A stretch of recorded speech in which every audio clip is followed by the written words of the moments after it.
Hello everyone, welcome to a online solution. आज हम लोग क्लास 12th हिंदी का चैप्टर नंबर 1 पढ़ने वाले हैं, बातचीत। और बातचीत के लिखने वाले कौन है? बाल कृष्ण भट्ट। और ये एक हमारा ललित निबंध है। तो हम आज इन्हीं चैप्टर के बारे में पढ़ने वाले हैं। इस चैप्टर से कितने सारे ऑब्जेक्टिव क्वेश्चन एग्जाम में पूछी जाती है और कौन कौन से जो आपका पॉइंट है जो आपके एग्जाम में आ सकती है, जो आने की संभावना बन सकती है, किसको पढ़ना चाहिए। इस वीडियो को शुरू से लेकर अंत तक जरूर देखिएगा। बहुत इंपॉर्टेंट क्वेश्चन हम डिस्कस करेंगे। ये आपका अभी हम इसके बारे में हम ये देखिए, ये आपके क्या है, ये आपके है बाल कृष्ण भट्ट, ठीक है ना। बाल कृष्ण भट्ट के बारे में हम पढ़ेंगे। इनका जन्म कब हुआ था, इनका निधन कब हुआ था, और इनके माता पिता का नाम क्या थे, इनका निवास स्थान क्या था, इनका शिक्षा क्या था। अब देखिए, आपका जो ऑब्जेक्टिव क्वेश्चन जो पूछे जाते हैं अधिकतर जो है इन्हीं के जीवनी के बारे में लिखी रहती है। हम पहले इनको पढ़ेंगे, फिर उसके बाद हम इसी पे जो है ऑब्जेक्टिव करेंगे, जो इसी टाइप का आपके एग्जाम में ऑब्जेक्टिव पूछी जाती है, जैसे कि आपको दिख रहा है, ठीक है। तो हम अभी पहले जो है इसको पहले देख लेंगे, डिस्कस कर लेंगे। पहले हम इसको पढ़ लेते हैं, ठीक है। पहले हम इसको पढ़ेंगे। इसको अगर पढ़ लिए ना, तो ये जो आपका जो ऑब्जेक्टिव आएगा आगे, इनका आंसर आप आराम से दोगे, ठीक है। तो सबसे पहले आपको ये पढ़ना है, ये पिलर है आपका। जैसे घर बनाते हैं ना, तो घर का पिलर आपको मजबूत होनी चाहिए, तो ये आपका पिलर है। इसको 2 मिनट में पढ़ते हैं हम लोग, ठीक है, समझते हैं, फिर आपका ऑब्जेक्टिव फटाफट बनेगा, ठीक है। चलिए वीडियो शुरू करते हैं। अगर आप नए हैं चैनल पे तो सब्सक्राइब कर लीजिए चैनल को, और हाँ, वीडियो को लाइक करिएगा और जितना हो सके अपने दोस्तों के साथ शेयर करेंगे। ओके, तो ये हमारे रहे बाल कृष्ण भट्ट। सबसे पहला आप पॉइंट आप नोट कीजिएगा, ठीक है। सबसे पहला पॉइंट आप नोट करेंगे जो बहुत इंपॉर्टेंट है। बाल कृष्ण भट्ट, ये चैप्टर नंबर 1 जिनके लिखने यानी ये क्या लिखे थे, ये लिखे थे बातचीत। बातचीत के लिखने वाले कौन है? बाल कृष्ण भट्ट है। आपका एक और पॉइंट याद रखना है, ये जो बातचीत है ये एक क्या है, तो ये एक ललित निबंध है। क्या है? एक ललित निबंध है। तो आपके एग्जाम में पूछे जाते हैं ये कौन सी विद्या है। बाल कृष्ण भट्ट बातचीत की ये कौन सी विद्या है? तो ललित निबंध है। ये आपको मेन टॉपिक है, इसके बारे में भी ऑब्जेक्टिव आपके एग्जाम में आएंगे। अब उनके बारे में हम पढ़ते हैं। देखिए, बाल कृष्ण भट्ट के बारे में, इनका जन्म, निधन, निवास स्थान, माता पिता और शिक्षक। अगर आप ये आपको अगर याद है तो समझो कि आपने, आपके अगर एग्जाम में इनसे क्वेश्चन आ गया तो आप सही करके आओगे। इनका जन्म हुआ था 23 जून 1844 ईस्वी को। 23 जून 1844 ईस्वी को इनका जन्म हुआ था। इनका निधन 20 जुलाई 1914 ईस्वी को हो गई थी।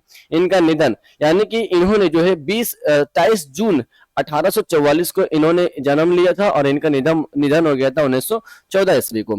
इसका निवास स्थान, ये कहाँ रहते थे? ये रहते थे इलाहाबाद उत्तर प्रदेश, है ना। इलाहाबाद उत्तर प्रदेश में इसका निवास स्थान था। हम जितने भी पॉइंट को पढ़ रहे हैं ना, उस पॉइंट को याद करिएगा, ठीक है ना। ये निवास स्थान, मृत्यु और उसका जन्म। इसका माता पिता का नाम, तो ये माता का नाम पार्वती देवी, पार्वती देवी माता का नाम। पिता का नाम बेनी प्रसाद भट्ट, है ना। माता का नाम पार्वती देवी और पिता का नाम बेनी प्रसाद भट्ट। इनके पिता जो थे एक व्यापारी थे। इनके पिता क्या थे? एक व्यापारी थे। इनके पिता पेशे से एक व्यापारी थे और इसके माता जो थे वो एक सुसंस्कृत थे। क्या थे? इनके माता एक सुसंस्कृत थे। याद करिएगा, सब सारे पॉइंट को याद करिएगा, ठीक है। इनका शिक्षा, है ना, मैं ना दिखूं पर क्वेश्चन दिखना चाहिए, जो मैं लिख रहा हूं वो दिखना चाहिए, ठीक है। इनका शिक्षा यानी कि एजुकेशन। इसका एजुकेशन क्या था?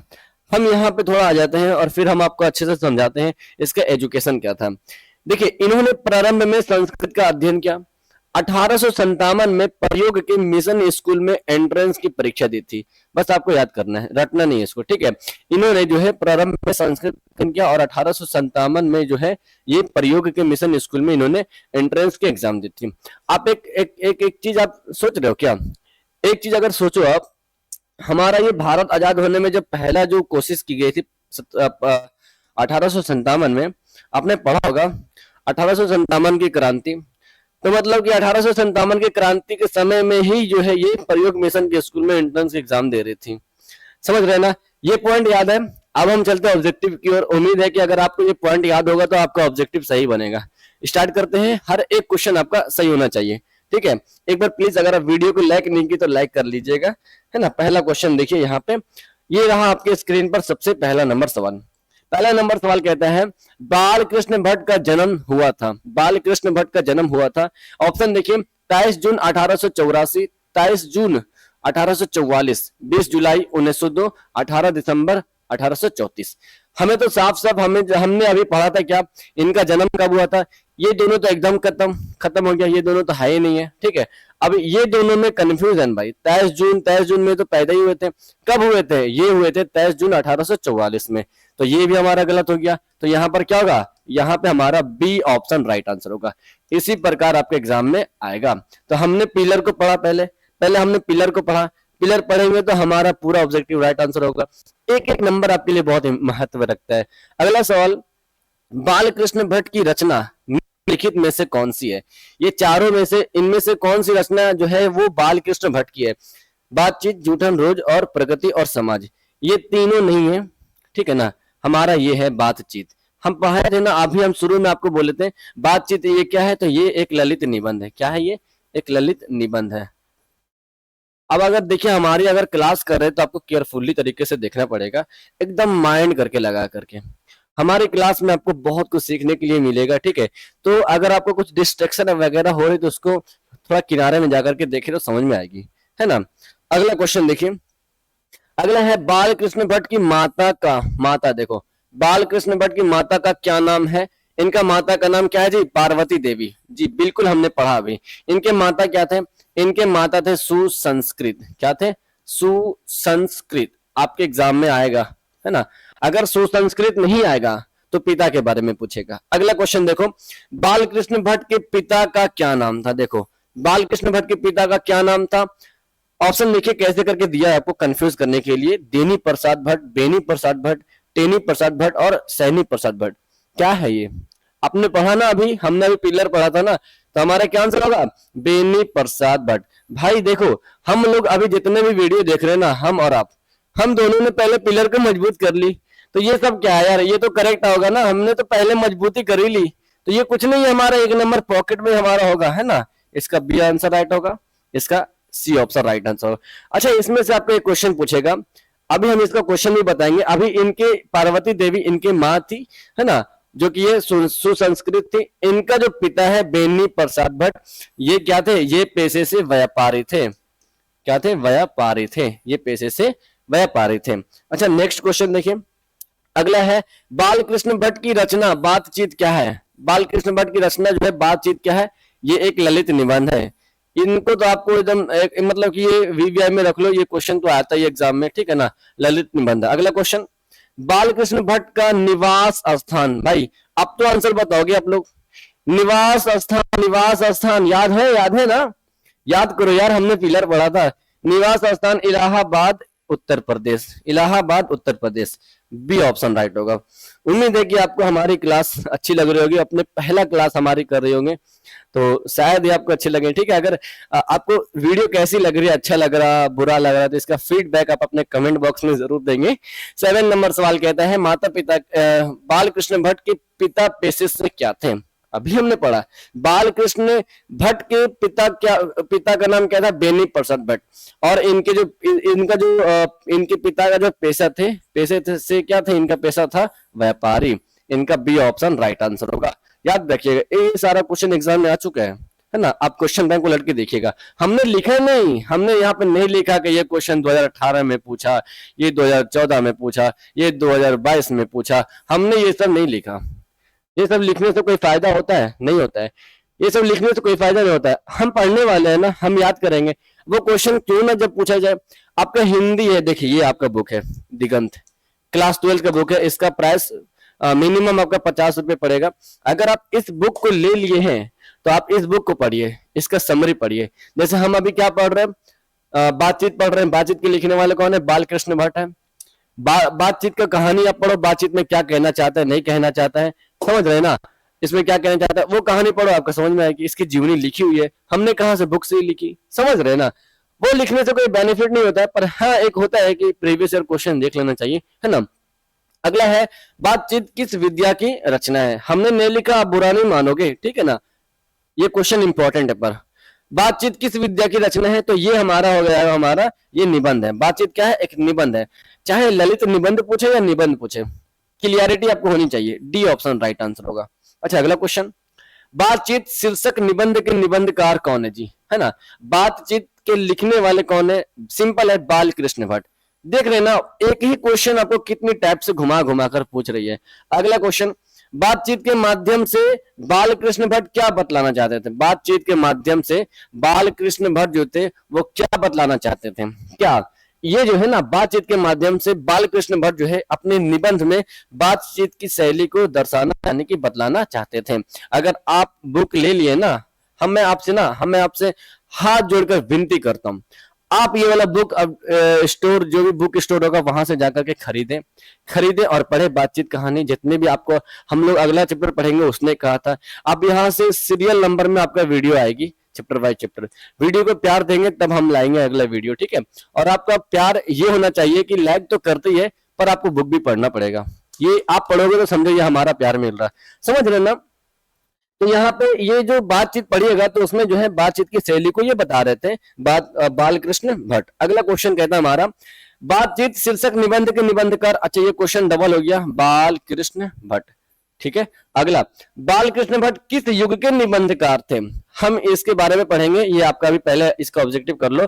बालकृष्ण भट्ट जो थे ये किस युग के निबंधकार थे? ये थे भारतेंदु युग, भारतेंदु युग। इनका अर्थ क्या होता है ना बाबू, देखो समझो आप, बालकृष्ण भट्ट ये किस युग के निबंधकार थे? भारतेंदु युग, यानी कि उस समय जो है भारतेंदु नाम के कोई व्यक्ति हुआ करते थे। ये भी भारतेंदु जो थे, है ना, ये कोई आम आदमी नहीं, ये भी निबंधकार थे, ये भी राइटर थे, फेमस राइटर थे, है ना। उसी समय जो है बालकृष्ण भट्ट एक बहुत अच्छे निबंधकार थे, ये भी इन्हीं के समय में, है ना। तो इनको हम यहाँ पे ये क्वेश्चन ऐसे बन जाता है कि बालकृष्ण भट्ट किस युग के निबंधकार थे? उस समय भारतेंदु युग चल रहा था तो इसके निबंधकार हो गए। आप एक लॉजिक लगाओ, अगर हम बोल देंगे कि रंपा विद्रोह या आप मान लो कि जलियांवाला बाग हत्याकांड कब हुई थी, तो 13 अप्रैल 1919 ईस्वी को हुआ था, है ना, 13 अप्रैल 1919 ईस्वी को हुआ था। अब ये किसके युग में हुआ था? तो आप बता सकते हो ये हुई थी गांधी के युग में हुई थी ना, उस समय गांधी का युग चल रहा था, गांधी जी थे। तो देखो इस टाइप का आपको एग्जाम में पूछ लिया, भारतेंदु युग, समझ रहे ना। सी ए इसका ना हमारा बी ऑप्शन राइट आंसर होगा। क्लियर बनाओ, ठीक है ना। अगला क्वेश्चन देखो। अच्छा, क्वेश्चन खत्म हो गया, देखो क्वेश्चन खत्म हो गया। तो उन जो मैंने पिलर पढ़ा था ना मैं अभी, जो पॉइंट, उससे ये इस तरह से क्वेश्चन आपके एग्जाम में आएंगे, पूछे जाते हैं। अब कुछ इनके बारे में जानकारी ले लेते हैं, फिर इसका हम ऑब्जेक्टिव को पढ़ेंगे, समझ रहे हैं ना। अब देखिए, अब इसको एक बार ध्यान से गौर से इसको रीडिंग करो, रीडिंग करना है, बस पढ़ना है। 1869 से लेकर 1875 तक प्रयाग के मिशन स्कूल में ये अध्यापन, ठीक है ना, ये अध्यापन रहे प्रयाग के मिशन स्कूल में, जिसमें वो 1857 में इन्होंने एंट्रेंस एग्जाम दी थी। 1885 में प्रयोग के सीएसवी सीए है ना, सीएवी स्कूल में संस्कृत का अध्यापन बने। देखो संस्कृत के टीचर बन गए थे, है ना।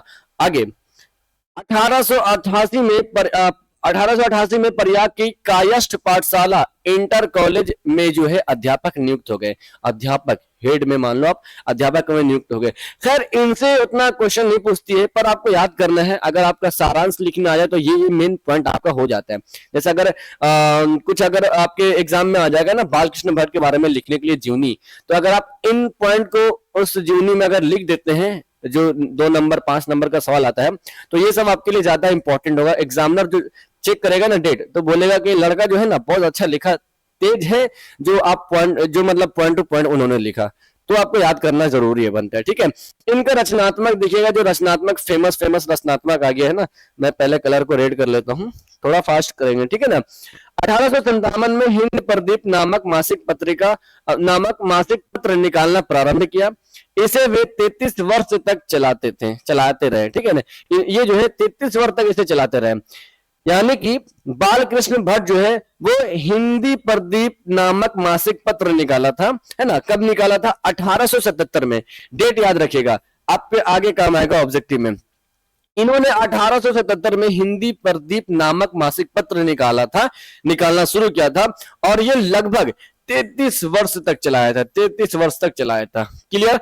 आगे बस मैं जो बोल रहा हूँ उसको पॉइंट टू पॉइंट आपके माइंड में एकदम माइंड में आप सेट करो। इसका ऑब्जेक्टिव आएगा ना तो याद आएगा, अरे यार हमने तो पढ़ा था, हमने तो पॉइंट पढ़ा था, सर ने पढ़ाए थे, है ना। आगे देखिए 1886 में लाल श्रीनिवास दास के संयोगिता स्वयंवर की कठोर आलोचना की थी। अब यहाँ पे ये समझना है कि ये तो आलोचना की थी, अब यहाँ पे किसने की थी? श्रीनिवास दास ने की थी। किसने की थी? 1886 में श्रीनिवास दास ने संयोगिता स्वयंवर, संयोगिता स्वयंवर किसकी लिखी हुई है? श्रीनिवास दास की लिखी हुई है। आपको ऑब्जेक्टिव में काम आएगा आगे, ठीक है। आगे देखिए, बालकृष्ण भट्ट जो थे आधुनिक काल के रचनाकार थे, आधुनिक काल के रचनाकार थे। ये भारतेंदु युग के प्रमुख साहित्यकारों में से एक थे। अभी हम इनका ऑब्जेक्टिव देखे थे ना, देखो ये वाला क्वेश्चन था ना। देखो बालकृष्ण भट्ट किस युग के निबंधकार थे? भारतेंदु युग। यहाँ पे पॉइंट है ना, ये वे जो है भारतेंदु युग के प्रमुख साहित्यकारों में से एक थे, प्रमुख फेमस थे, है ना। बालकृष्ण भट्ट जो थे वो गद्यकार थे। क्या थे? गद्यकार, गद्यकार, ओके, गद्यकार याद रखिए, गद्यकार थे। एग्जाम में आएगा तो आप भूलिए मत, पद्यकार होता है, गद्यकार होता है, ठीक है। अगला, अब इनके बारे में हम पढ़ेंगे। ये इन्होंने जो है रचनाएं लिखी थी। रचनाएं में जो क्वेश्चन आपके एग्जाम में आता है 5-6 क्वेश्चन आ जाएगा, ठीक है ना। रचनाएं में इन्होंने इनको डिवाइड कर लिया, उपन्यास भी लिखी थी, नाटक भी लिखी थी, प्रहसन भी लिखी थी और निबंध भी लिखी थी। अब क्या क्या जो इंपॉर्टेंट हमें याद करनी है, ठीक है, इसमें हम पूरा नहीं याद करेंगे, हम जो मेन मेन पॉइंट बताएंगे वो आपके एग्जाम में काम आएगा, ठीक है। सबसे पहले उपन्यास, इन्होंने लगभग 8 उपन्यास लिखी है, 8 या 9। तो आपको देखिए यहाँ पे रहस्य कथा, नूतन ब्रह्मचारी, 100 आजान एक सुजान, गुप्त वैरी, रसातल यात्रा, उचित दक्षिणा, हमारी घड़ी और सद्भाव का अभाव। तो आपको इतना पूरा नहीं याद करना है, इसमें कौन कौन इंपॉर्टेंट आपको याद करना है। अगर हो सके तो पूरा याद कर लो, क्या जाता है मुझे, हमें तो नॉलेज चाहिए भाई, हम याद करेंगे पूरा। स्लोगन लगाओ, याद करोगे ना, पक्का याद करोगे, ठीक है। और ऐसे मैं आपको टिक लगा देता हूं, अगर नहीं याद करोगे तो टिक वाले याद कर लो। तो मुश्किल है कि आप जो मतलब पक्का कंफर्म है कि आप इस अगर उपन्यास से क्वेश्चन आ जाए तो आप सही मार के आओगे। रहस्य कथा को याद करना, ये उपन्यास है। क्या है? उपन्यास। किसका है? बालकृष्ण भट्ट का है। नूतन ब्रह्मचारी, 100 आजान एक सुजान सबसे इंपॉर्टेंट है। आगे देखिए, रसातल यात्रा को देख लीजिएगा एक बार, हमारी घड़ी और सद्भाव का अभाव, यानी कि 6 पीस अगर याद कर लेते हैं तो आपके लिए बहुत बेहतर है। 6 पीस आपको याद होनी चाहिए, 6 पीस आपको याद होनी चाहिए। 6 ऐसे उपन्यास है जो एग्जाम के ऑप्शन में आपको दे देगा, कंफ्यूज नहीं होना है। 6 पीस तो कंफर्म याद करो भाई, और 2 आप हो सके तो 2 को याद कर लो, चलेगा, ठीक है, वो आप पे डिपेंड करता है। इन्होंने नाटक भी लिखी थी, पद्मावती, जो इंपॉर्टेंट है। ये सब तो उतना छाया हुआ नहीं है, पर हमने हम इसको नहीं पढ़ेंगे, ठीक है ना, हम इसको नहीं पढ़ेंगे। शिशुपाल वध इंपॉर्टेंट हो गया। नल दमयंती या दमयंती स्वयंवर, ये इंपॉर्टेंट, ये सबसे इंपॉर्टेंट हो गया हमारा। दमयंती स्वयंवर ये बालकृष्ण भट्ट की लिखी हुई है, ऑब्जेक्टिव आया हुआ है ना, 2023 में क्वेश्चन पूछा था। दमयंती स्वयंवर बालकृष्ण भट्ट की एक नाटक लिखी हुई, नाटक। अगला हमारा यहां से मेघनाद वध, मेघनाद वध है ना, वध। अब यहां से ये आपका भारतवर्ष को देख लीजिएगा एक बार, और यहाँ पे एक रोगी और एक वैद्य और रेल का टिकट और बाल विवाह, देखिए कितना है। इसमें से आपको पूरा मत याद करना, ठीक है, जो मैं लगा रहा हूं उतना याद करो। नाटक से अगर आ गया तो सही मार के आओगे, इतना इनमें से कोई ना कोई ऑप्शन दे ही देगा आपको। पद्मावती, शिशुपाल वध, नल दमयंती या दमयंती स्वयंवर, दोनों में से कोई भी। अगर नल दमयंती आए तो ये कंफ्यूज नहीं होना है कि यार ये नल दमयंती क्या है, दमयंती या नल दमयंती दोनों सेम है, ठीक है। आगे आपको याद करना मेघनाद वध। आगे भारतवर्ष, एक रोगी और एक वैद्य, रेल का विकट खेल, बाल विवाह। आगे इनसे ऑब्जेक्टिव कैसे बनेगा हम आपको दिखाएंगे। इन्होंने प्रहसन लिखी थी, 3 प्रहसन जो आपको तीनों याद करना है। जैसा काम वैसा परिणाम, नई रोशनी का विष, आचार विडंबन, आचार विडंबन, आपको इनको याद करना है बस, ठीक है। याद करो बार बार, आपको इससे ऑब्जेक्टिव बनेगा अभी, ठीक है ना। अब देखिए इनका निबंध है, इनके निबंध में इन्होंने बहुत सारे निबंध लिखी है। यहाँ पे बुक में कहता है कि इन्होंने जो है लगभग 1000 के आसपास निबंध लिखी है। कितना? 1000 के आसपास निबंध लिखी है, और जिनमें से 100 प्लस ऐसे निबंध है जो बहुत ज्यादा महत्वपूर्ण है, फेमस हो गया तो वो महत्वपूर्ण हो गया, समझ रहे ना। तो यहाँ पे यही है कि इन्होंने जो है 1000 के आसपास निबंध लिखी है, जिसमें से 100 के ऊपर जो है बहुत महत्वपूर्ण है। 100 के ऊपर क्या है? महत्वपूर्ण है। अब नहीं कुछ पढ़ना है, अब हम लोग ऑब्जेक्टिव करेंगे। क्या करेंगे? ऑब्जेक्टिव। ये रहा आपके सामने क्वेश्चन नंबर 13। बालकृष्ण भट्ट ने हिंदी प्रदीप, कलर चेंज कर लेते हैं। मजा कब आता भाई? मजा तब आता है कि जब हमने इसको क्लियर किया, जब हमने इसको क्लियर किया तो मजा हमें यहां आती है। क्या आती है? यहां आती है ऑप्शन को चूज करने में, है ना। बालकृष्ण ने हिंदी प्रदीप नामक मासिक पत्रिका निकालना कब प्रारंभ किया था भाई? कब प्रारंभ किया बताओ डियर मेरे। इनका राइट आंसर होगा हमारा ऑप्शन नंबर ए, 1877 में ये इन्होंने इन्होंने क्या निकाला, हिंदी प्रदीप मासिक पत्रिका निकाला था, हिंदी प्रदीप मासिक पत्रिका निकाला था, ये निकाला था 1877 में। इससे रिलेटेड एक पॉइंट आप याद करना, ये जो है इसको जो है 33 वर्ष तक इसको चलाया, 33 वर्ष तक चलाया। शायद ये क्वेश्चन आपके ऑब्जेक्टिव में अभी हम लाएं, एग्जाम में पूछ सकते हैं, तो इसलिए मैं बता दूं आपको, ठीक है।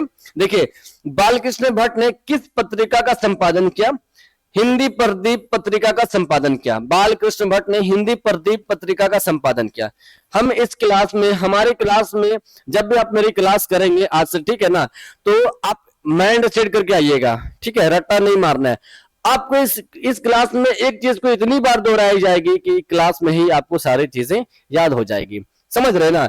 तो हिंद प्रदीप के लिखने वाले हिंद प्रदीप एक मासिक पत्रिका है जिसको निकालने वाले कौन है, बालकृष्ण भट्ट है। इनको निकाले थे कब, 1877 में इनको निकाले थे, और ये 33 वर्ष तक चला था। 4 क्वेश्चन इससे बन गया, याद रखना है। आगे हमारा है, मनुष्य की बातचीत का उत्तम तरीका क्या है। जब मनुष्य बात करते हैं तो इसका उत्तम तरीका क्या है, तो हमने ऑप्शन नहीं पढ़ेंगे, हमने कहानी पढ़ा है। मनुष्य की बातचीत का सबसे उत्तम तरीका है अवाक होकर अपने से बातचीत करना, अवाक होकर अपने से बातचीत करना। इनका डी ऑप्शन राइट होगा। ये भी क्वेश्चन आपके एग्जाम में आ चुके हैं। अगला, संवाद में सबसे महत्वपूर्ण क्या है, संवाद में सबसे महत्वपूर्ण है आत्मीयता। संवाद में याद रखिएगा, संवाद में सबसे महत्वपूर्ण में है हमारा आत्मीयता, आत्मीयता।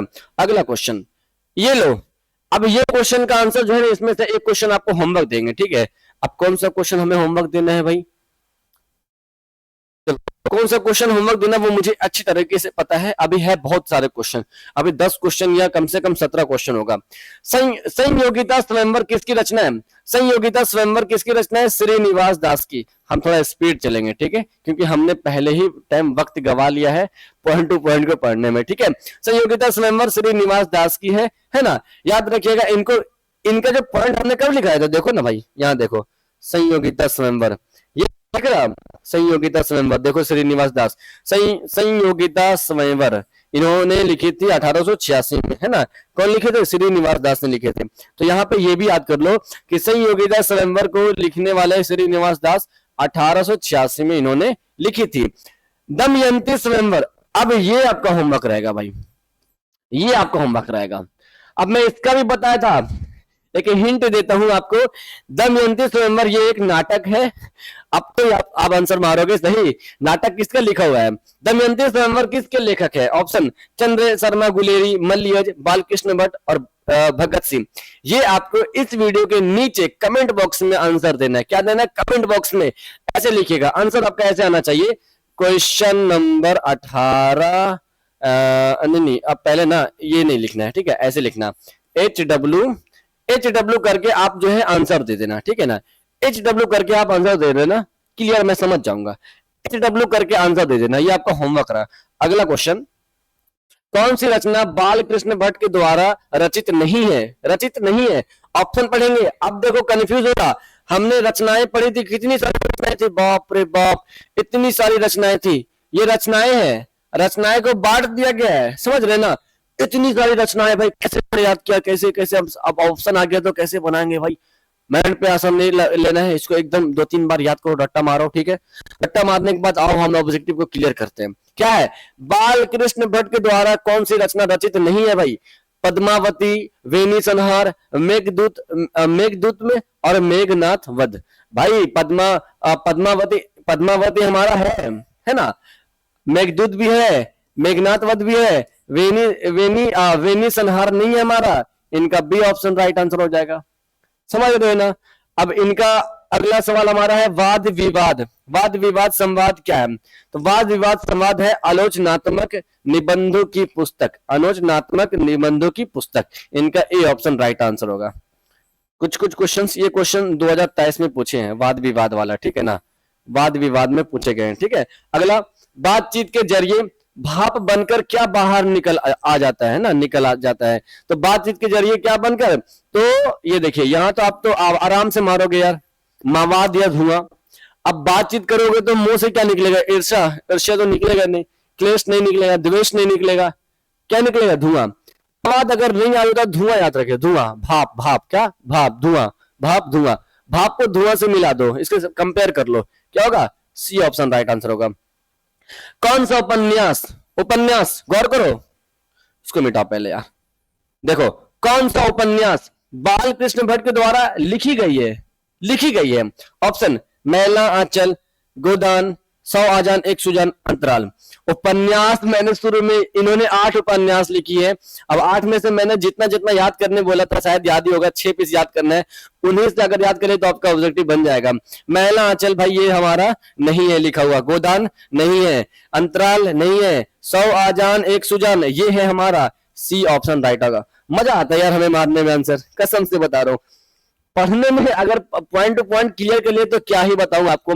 अगला क्वेश्चन, नाटक के प्रारंभ में होने वाले मंगल पाठ को क्या कहा जाता है। नाटक के प्रारंभ में, नाटक के शुरू में होने वाले मंगल पाठ को, जैसे कोई भी नाटक शुरू होता है उसमें पहले मंगल पाठ होता है, उसको हम कहते हैं नांदी पाठ। क्या कहते हैं, नांदी पाठ। इसको कैसे याद करना भाई, मंगल पाठ को पाठ से डिनोट कर दो, नांदी पाठ याद हो जाएगा, रटो मत। नाटक के प्रारंभ में होने वाला मंगल पाठ, पाठ क्या है, मंगल पाठ, नांदी पाठ याद हो गया, बी ऑप्शन राइट आंसर होगा। तो कुछ ट्रिक भी कहीं कहीं यूज होता है। कौन सी रचना जो है बाल कृष्ण भट्ट की नहीं है, कौन सी रचना बाल कृष्ण भट्ट की नहीं है, ऑप्शन पढ़ो। नूतन ब्रह्मचारी भाई ये है हमारा, 100 आजान एक सुजन ये है हमारा, सद्भाव आधा अभाव ये है हमारा। तो कौन सी नहीं है, ये वाला नहीं है, तो इनका आंसर क्या होगा ना, इनका हमारा आंसर होगा डी ऑप्शन। कौन सी, क्या बोल रहा, कौन सी नहीं है, क्या भाई नहीं लिखा, क्यों नहीं रहा, कौन सी नहीं है, तो हमारा परीक्षा गुरु नहीं है। क्वेश्चन भी देख लेना क्या कह रहा है हमारा, ऐसा नहीं कि हम आपने पढ़ा कौन सी रचना बाल कृष्ण भट्ट, आगे पढ़ा ही नहीं, आपने क्या मार दिया, आपको इनमें से कोई भी नूतन ब्रह्मचारी भाई ए ऑप्शन रख दो, ऐसे नहीं करना है, ठीक है ना। पढ़ना है पहले, ये तीनों है भाई, ये तीनों है, इनमें से नहीं पूछ रहा था, तो डी हमारा नहीं है। अगला सवाल, कौन सी रचना जो है बाल कृष्ण भट्ट की है, फिर से क्वेश्चन आ गया। इसमें क्या था देखो, इसी प्रकार रचना अगर पूरा याद करना, रचना से यार क्वेश्चन आ जाता है, एक दो तो डेली, मतलब हर साल 2 या 3 या 4 क्वेश्चन इससे एग्जाम में पूछेगा। यहाँ क्या था, कौन सी रचना बाल कृष्ण भट्ट की नहीं है, यहाँ क्या है, कौन सी रचना बाल कृष्ण भट्ट की है, ऑप्शन पढ़ो भाई, रचना याद रहेगा, सही आंसर मारोगे। रेल का विकट खेल, कछुआ धर्म, रेणु का परचय विद्या, कौन सी है भाई, हमारा ये तीनों नहीं है, ही नहीं है, मैंने पढ़ा ही नहीं, हमने पढ़ा ही नहीं तो नहीं मारूंगा मैं इसका आंसर मैंने ए पढ़ा, ए मारूंगा, और आपके बोर्ड में कॉपी जो जचेगी वो सही आंसर आएगा, 1 नंबर मिल जाएगा। इनके पीछे क्यों पढ़ेंगे हम, है ना। अगला, बाल कृष्ण भट्ट ने कौन कौन सा मासिक पत्र निकाला था, यानी कि बाल कृष्ण भट्ट जो थे वो कौन से मासिक पत्र निकाले थे, याद है याद है ना, 1877 में इन्होंने हिंदी प्रदीप मासिक पत्र निकाला था, जो कि 33 वर्ष तक चलाया था। कितने वर्ष तक, 33 वर्ष तक चलाया था, 33 वर्ष तक चलाया था। कौन चलाया था, बाल कृष्ण भट्ट ने। कौन सा मासिक पत्रिका, हिंदी मासिक पत्रिका, हिंदी प्रदीप मासिक पत्रिका, हिंदी प्रदीप मासिक पत्रिका, याद हुआ। अगला, बातचीत शीर्षक निबंध के अनुसार रस का समुद्र किनकी बातचीत में उमड़ा चला आता है, यानी कि किनके बातचीत में जो है रस का समुद्र जो है उमड़ा चला आता है, रस का समुद्र। तो जानो भाई, रस का समुद्र, समुद्र मानो तो एकदम पूरा तेज से पानी एकदम उड़ा चला रहा हो, तो ये 2 सहेलियों के बीच होगी, क्या होगी, हम 2 सहेलियों के बीच, यानी कि 2 लड़कियों के बीच, 2 सहेलियों के बीच मानो तो क्या होगा, रस का समुद्र जो है उमड़ा चला जाता है। ये आपके इस बुक में है, और पता है ये वाला इस बुक में एकदम बातचीत के कहानी के बीचों बीच में दिया हुआ है। सोचो यार, बीच में से कहां से क्वेश्चन आपको उठा के दे देगा, तो आपको तो पढ़ना है ना। तो आज से वादा कीजिए कि हम पढ़ेंगे, इस बुक को पढ़ के आएंगे। चैप्टर 2 को देखने से पहले वादा करो कि हमने उसको पढ़ के आएंगे, तब मजा आएगा क्लास करने में, वरना मजा नहीं है क्लास करने में, ठीक है ना। आगे, आर्ट ऑफ कन्वर्सेशन कहाँ के लोगों में प्रसिद्ध है, कहाँ के लोगों में सबसे ज्यादा प्रसिद्ध है ना, प्रचलित है, यूरोप के लोगों में सबसे ज्यादा प्रचलित है। कहाँ के लोगों में, यूरोप के लोगों में प्रचलित है। अगला सवाल, ये क्वेश्चन इंपॉर्टेंट है, ठीक है ना। अगला, असल बातचीत सिर्फ 2 व्यक्तियों के बीच में हो सकती है, ये किसका मत है, ये किसने कहा था कि असल बातचीत जो है सिर्फ 2 व्यक्तियों के बीच हो सकती है, तो ये कहा था हमारा एडिसन साहब ने। हमारा एडिसन है ऑप्शन भाई, है, इनका ए ऑप्शन राइट होगा। एडिसन साहब ने कहा था, इनका ए ऑप्शन राइट होगा। यानी इनका कहने का अर्थ भी सही है कि असल बातचीत जो है सिर्फ दो व्यक्तियों के बीच हो सकती है। अब इनका एक कहानी में इनके बारे में दिया हुआ है कि जब दो आदमी अगर आपस में बात करते हैं तो वो क्या करते हैं, आपस में एक दूसरे जो है आपस में दिल खोल कर बैठ जाते हैं, यानी कि अपना दिल को खोल कर बात करते हैं, दिल दे बैठते हैं, दिल खोल के बात करते हैं, समझ रहे हैं। इसी टाइप का कुछ कहानी में, सॉरी निबंध में लिखी हुई है ना। अपना दिल को मतलब कि दे देते हैं, खोल कर बात करते हैं दिल से। अब जानो यार, आप दो हो, ठीक है, जिगरी यार हो, तो इनके बीच में आप दिल से एकदम बात करोगे, भाई अपनी बारे में बताओ कि यार ये है वो है। यार मार्केट में मैं रोड पे गया था, वहां पे इतनी सुंदर लड़की देखी थी, अब दोबारा मिलेगी कि नहीं मिलेगी, एक दूसरे दोस्त को समझा रहे, दिल की बात समझा रहे ना, है ना। अगला सवाल, एडिसन के अनुसार असल बातचीत कितने लोगों के बीच हो सकती है? तो दो लोगों के बीच। क्वेश्चन देखो दोनों सेम है, पर देखो क्वेश्चन पूछने का तरीका। एडिसन ने कहा था कि दो व्यक्तियों के बीच असल बातचीत हो सकती है। अब ये बोल रहा है कि एडिसन के अनुसार असल बातचीत कितने लोगों के बीच होगा? दो लोगों के बीच होगा। उम्मीद है कि हमारे क्लास में आने के बाद आपको ये जो बातचीत चैप्टर किसी और चैनल पे वीडियो देखने की जरूरत नहीं पड़ेगी, है ना। रॉबिन्सन क्रूसो ने 16 वर्ष के उपरांत किसके मुख से एक बात सुनी? किसके मुख से एक बात सुनी? फ्राइडे के मुख से एक बात सुनी। अब भाई ये क्वेश्चन अगर पढ़ रहे हैं तो कंफ्यूज होगा। देखो इसका कहानी बताता हूं। रॉबिन्सन क्रूसो जो थे, ये जो थे जंगल में रहा करते थे। जंगल में कुत्ते बिल्ली जानवर जो थे, कुत्ते बिल्ली गाय भेड़िया, सबके बीच में रहा करते थे। ये जो है आदमियों मतलब कि आदमी को मतलब कि मनुष्य की आवाज ये नहीं सुनी, है ना। तो ये रॉबिन्सन क्रूसो ने सबसे पहले मनुष्य के मुख से यानी कि मुंह से जो है आवाज सुनी थी, तो फ्राइडे के मुख से सुनी थी। 16 वर्ष के बाद 16 वर्ष के उपरांत यानी कि 16 वर्ष के बाद रॉबिन्सन क्रूसो ने पहली बार मनुष्य के मुख से एक बात सुनी थी। वो सुनेंगे कैसे? तो जंगल में थे वो तो जंगल में थे। अब वो अगर आए तो मनुष्य में अगर देखेंगे तो सुने होंगे, है ना। अगला, भट्ट जी को किसने अंग्रेजी साहित्य के एडिसन और स्टील की श्रेणी में रखा? ये और है, ठीक है ना, एडिसन और स्टील की श्रेणी में रखा। अब ये क्वेश्चन इंपॉर्टेंट बन जाता है। भट्ट जी को यानी कि बालकृष्ण भट्ट को किसने जो है अंग्रेजी साहित्य के एडिसन और स्टील श्रेणी में रखा? एडिसन और स्टील की श्रेणी में भट्ट जी को किसने रखा था? ये रखे थे हमारा रामचंद्र शुक्ल ने। सी ऑप्शन राइट होगा। इस क्वेश्चन को याद करो भाई, ये क्वेश्चन एग्जाम में आता है, ठीक है ना। रामचंद्र शुक्ल ने बालकृष्ण भट्ट को अंग्रेजी साहित्य के एडिसन और स्टील की श्रेणी में रखा था। अच्छा अगला क्वेश्चन 33 नंबर सवाल कहता है कि बातचीत से मन किस प्रकार का हो जाता है? भाई बातचीत हम करते हैं आपस में, जब बातचीत करते हैं दो व्यक्ति के बीच में असल बातचीत होती है ना। और ये एडिसन का मत है। एडिसन ने कहा था कि दो व्यक्तियों के बीच असल बातचीत होती है, दिल खोलकर हम बात करते हैं। तो यहाँ पे अगर हम बातचीत करेंगे तो बात करने से मन क्या होता है भाई? हल्का होता है, हल्का और साफ होता है, स्वच्छ होता है। आप तो देखते साथ ही आंसर मारोगे। अगला क्वेश्चन कहता है रॉबिन्सन क्रूसो को कब तक मनुष्य का मुख देखने को नहीं मिला था? भाई तो 16 वर्ष के उपरांत में। अब यहाँ पे क्वेश्चन थोड़ा सा देखो डैमेज करेगा, ऐसे कुछ करेगा नहीं, बस आपको ये याद करना है कि रॉबिन्सन क्रूसो जो थे ये जंगल में थे। 16 साल के बाद 16 वर्ष के बाद यानी 16 वर्ष के उपरांत में ये सबसे पहले जो है फ्राइडे के मुख से ये बात सुनी थी। अब भाई अगर मुख से बात सुनी हुई उनको देखा तो होगा। तो ये क्वेश्चन देखो कैसे करके पूछ लिया, यानी कि पहली बार मनुष्य का मुख देखा था, मुंह देखा था, फेस देखा था, है ना। 16 वर्ष तक नहीं देखा था भाई, 16 वर्ष तक नहीं देखने को मिला था। सोच लो। अगला सवाल, हमारा सवाल खत्म है। देखो हमने 33-34 सवाल इस चैप्टर का पूरा निचोड़ ऑब्जेक्टिव किया।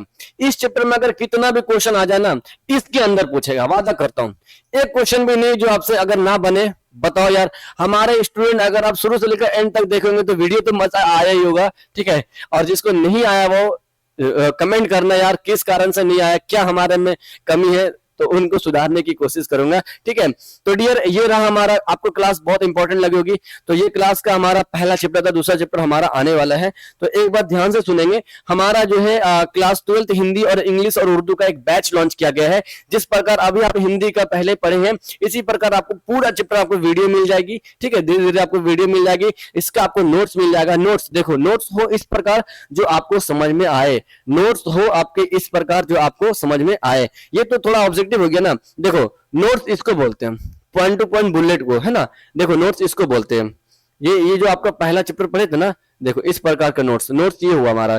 तो आपको मैं नोट्स आपको दिखाऊंगा किस प्रकार आप, अगर आप कोर्स में जुड़ेंगे ना, इस कोर्स में हिंदी उर्दू इंग्लिश वाला कोर्स में जुड़ेंगे तो आपको बहुत बेनिफिट होगा। इस कोर्स में आपको इतना बेनिफिट होगा, बहुत बेनिफिट होगा। 3 सब्जेक्ट का आपको पूरा नोट्स मिल जाएगा, इसका ऑब्जेक्टिव क्वेश्चन आपको मिलेगी। देखिए इस कोर्स में, इनका कोर्स जो है ना, इसका कोर्स में आपको क्या क्या मिल जाएगा, इस कोर्स में आपको मिल जाएगा ऑल चैप्टर आपको ऑब्जेक्टिव क्वेश्चन मिल जाएगा, ठीक है ना, और ऑल चैप्टर आपको सब्जेक्टिव क्वेश्चन मिल जाएगा, आपको मॉडल पेपर मिलेगी, ठीक है ना, हिंदी और इंग्लिश और उर्दू का मॉडल पेपर आपको मिलेगी। आप जो भी सब्जेक्ट हो इसको ले लो, 2 सब्जेक्ट आपका होगा, हिंदी इंग्लिश होगा, या किसी को हिंदी इंग्लिश, हिंदी उर्दू हुआ, या किसी को उर्दू हिंदी हुआ, या किसी को हिंदी उर्दू हिंदी उर्दू इंग्लिश हो गया होगा, कोई तो दोनों तो होगा लैंग्वेज भाई, तो ले लो यार, बेनिफिट है बहुत। इसी तरीके से क्लास जैसे हमने आज किया, इससे भी अच्छा हम ऐप में करेंगे, है ना। यही वीडियो रहेगी आपको, तो आपको मिल जाएगी ना, मॉडल पेपर आपको मिल जाएगा, इतना कुछ मिलेगा, और साथ में अगर हो सके तो आपके लिए टेस्ट भी लाएंगे हम, ठीक है ना। और इसका नोट्स तो सबसे इंपॉर्टेंट, मैंने नोट्स लिखा ही नहीं, मैंने नोट्स नहीं लिखा, आपको वीवीआई क्वेश्चन भी दी जाएगी, ठीक है, एमसीक्यू 4 महीना 3 महीना आपके एग्जाम में बाकी है ना, कोशिश करो कि जुड़ जाओ इस क्लास में, है ना। कोशिश करो कि आपका जो है, ये जो है बहुत, इसका प्राइस कम है, इसका प्राइस आपको है देखिए 299 इसका प्राइस है, इसका प्राइस 999 से काट के आपको 299 रखा गया है। हो सके तो जल्दी से प्राइस इसका मतलब कि कोर्स परचेज कर लो, दाम बढ़ जाए तो फिर दिक्कत हो जाएगी, ठीक है ना। आप देखो पढ़ाई उसी जगह करो जहां आपको समझ में आए, जहां आपको प्रेम से आपको समझ में आए कि हाँ यार क्लास अच्छी हो रही है ना। देखिए ये हमारा ए ऑनलाइन सोल्यूशन ऐप है, प्ले स्टोर पे जाइएगा, सर्च कीजिएगा ए ऑनलाइन सोल्यूशन, ठीक है ना। प्ले स्टोर पे जाइएगा और सर्च कीजिएगा, क्या सर्च कीजिएगा, लिखने की जगह भी तो नहीं है, यहाँ पर तो नहीं होगी, देखो प्ले स्टोर पे जाइएगा, लिखिएगा ए ऑनलाइन सोल्यूशन, देखिए ये लिखिएगा ना तो हमारा एप्लीकेशन आएगा, उसको डाउनलोड कर लीजिएगा। डाउनलोड करने के बाद न्यू यूजर करने का ऑप्शन आएगा, तो न्यू यूजर करके आप लॉगिन कर लेना, ठीक है। ये पहले आईडी बना लेना, आईडी बनाने के बाद आप अगर पेमेंट करना चाहे तो आप ऑनलाइन पेमेंट कर सकते हैं ऐप से, और अगर आपको नहीं समझ में आ रहा है तो इस कोर्स के बारे में और भी जानकारी लेना है तो आप मुझसे बात कर सकते हैं। ये आपका नंबर रहा 8210423200, इस नंबर पर आप डायरेक्ट कॉल करो, है ना। हो सके अगर तो मैं आपको कॉल उठाऊंगा, ठीक है। एक नंबर और आपको देता हूं 7254018562, ये दोनों नंबर से व्हाट्सएप भी है और कॉल भी है, ठीक है। तो जितना जो भी हो सके आप कॉल कर दो, और कॉल करके आप अगर नोट्स में जुड़ना चाहते हो क्रैश कोर्स में, तो आप डायरेक्ट बोलोगे सर मुझे ये हिंदी इंग्लिश उर्दू वाले कोर्स में जुड़ना है, तो आपको जोड़ दी जाएगी, ठीक है ना। जोड़ने पर आपको यहाँ पे जो भी चीज होगी, आपको कोर्स वगैरह दिखेगा, टेस्ट भी आपको होगा, बुक भी दी जाएगी, फ्री वीडियो भी दी जाएगी, ठीक है ना। तो कोशिश करें जुड़ने की। हम मिलते हैं नेक्स्ट वीडियो में। अच्छा एक चीज और यार, हमारी कुछ तो दो यार गुरु, दक्षिणा दो, आप दक्षिणा नहीं दिया हो। सब्सक्राइब करो भाई सबसे पहले, और लाइक करो हमारे वीडियो को, और शेयर करो अपने दोस्तों के साथ। ये 3 चीज हम बार बार हर वीडियो में नारा लगाएंगे। हमारे चैनल को सब्सक्राइब करो भाई, क्यों नहीं करोगे, तुम हमारे नागरिक हो यार, हमारे चैनल से पढ़ रहे हो, तो सब्सक्राइब नहीं करोगे तो क्या करोगे। सब्सक्राइब करो भाई, लाइक करो और शेयर करो, है ना, शेयर करो जमट के। हम मिलते हैं आपसे नेक्स्ट वीडियो के साथ। जय हिंद,